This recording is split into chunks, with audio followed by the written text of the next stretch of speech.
All right, y'all, welcome back to the show. It's Antiwar Radio. I'm Scott Horton. Our next guest on the show today is Haroon Siddiqui. He writes for The Star, and he's got this article called "To Tackle Domestic Terrorism, End Foreign Wars." Why, what could those two things possibly have to do with each other? Welcome to the show. How are you doing? Oh, I'm doing well. Thank you for having me.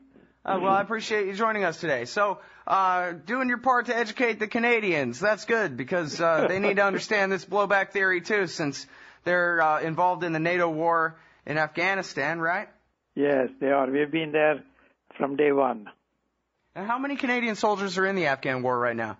2,500, 150 have died so far, but we have had different manifestations of Canada's involvement.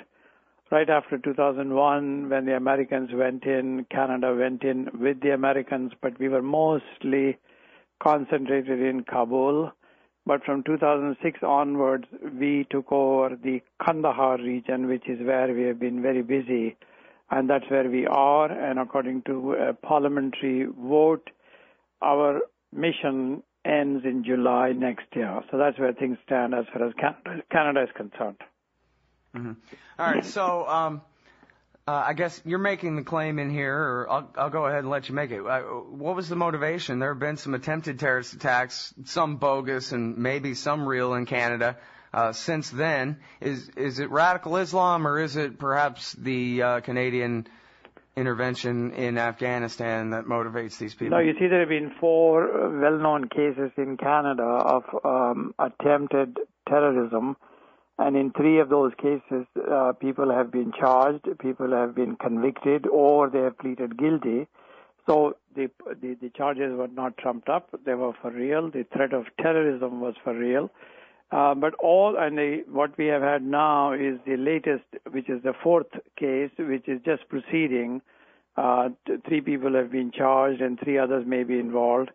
And all 4 cases, the why of it is very important, because all 4 cases, the individuals involved, for their own twisted logic, said they wanted to get Canada out of Afghanistan, so they took to these illegal, violent ways of overturning a Democratic Party's decision. So one clearly says that these are unacceptable. That goes without saying. Anyone who wants to think of doing things violently must be charged, must be marched off to jail. And the last point that needs to be made is that no democratic society can be held hostage by terrorists into changing its foreign policy. All of that sort of is a statement of the obvious. What next? The point that I raised is that is all true, but at the same time, if all 4 cases have been motivated by Afghanistan, we need to think, what are we doing in Afghanistan, you know?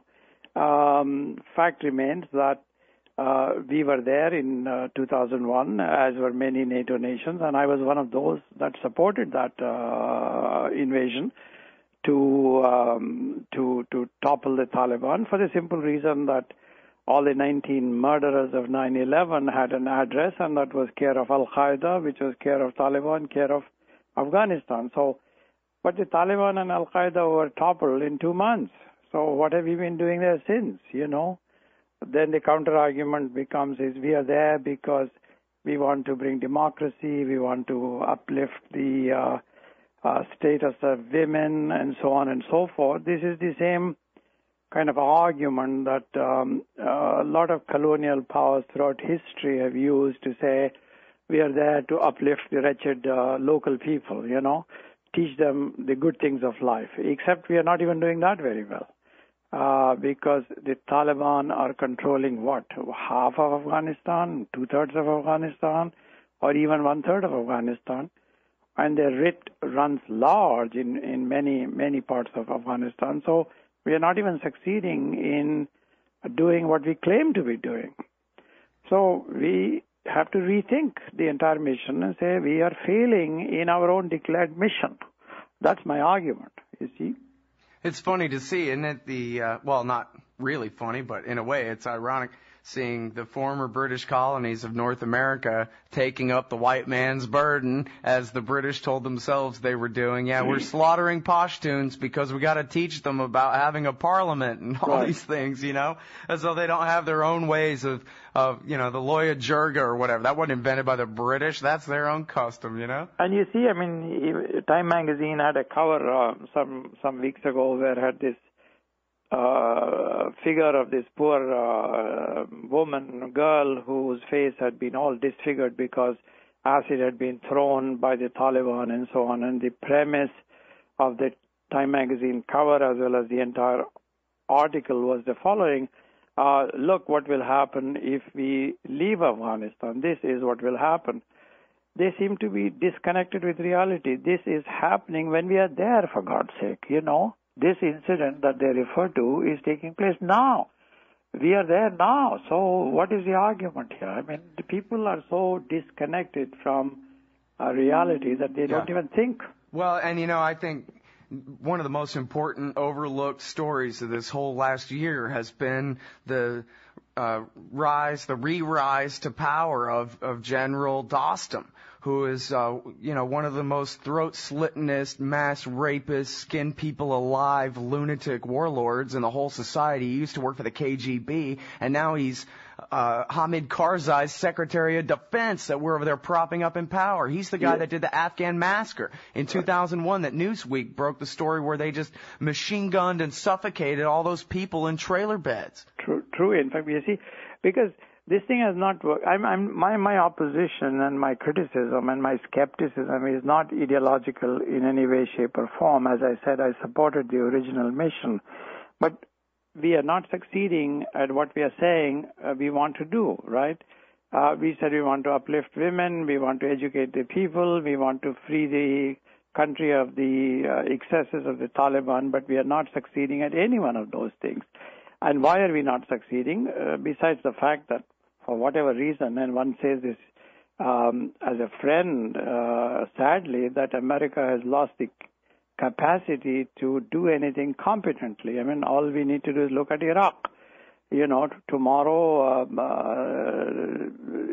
the combat mission is supposed to end, and what have we achieved? 4,400 American soldiers dead, God knows how many injured and wounded, not looked after in the United States. 100,000 Iraqi civilians as a minimum dead. We don't have electricity, don't have basic security that we can provide. We have destroyed a civilization. So America seems to have lost the capacity to do good. They always manage to pull defeat from the jaws of victory, which is what they did in Iraq, which is what they did in Afghanistan. And here we now have this whole long argument that it is Islam, it is Muslims, it is jihad. Of course, some of it is jihad, some of it is misguided nonsense about Islam. But why don't we look at our own actions as to what we have done? Right. Well, I really like the way you said that, there's no reason whatsoever why any Western society, any democracy, or anybody anywhere ought to let their foreign policy be dictated to them by terrorists. But, of course, the real question is whether we're doing the right thing in the first place. If we shouldn't be doing it anyway, and it gets us attacked by terrorists all the time, well, then maybe we should just stop. Yeah, because is it an accident that all 4 terrorist cases in Canada, unfortunate and horrible as they are, is it an accident that all 4 are motivated by NATO's and Canada's presence in Afghanistan? What are we supposed to do with that? Ignore it? Turn a blind eye to it? Not talk about it? All right, well, hold it right there. We got to go out to this break, but when we come back, we'll talk more about domestic and international terrorism and its true motivations with Haroon Siddiqui from Toronto Star. So Toronto Star, right? Toronto Star. Yeah. Canada's largest city.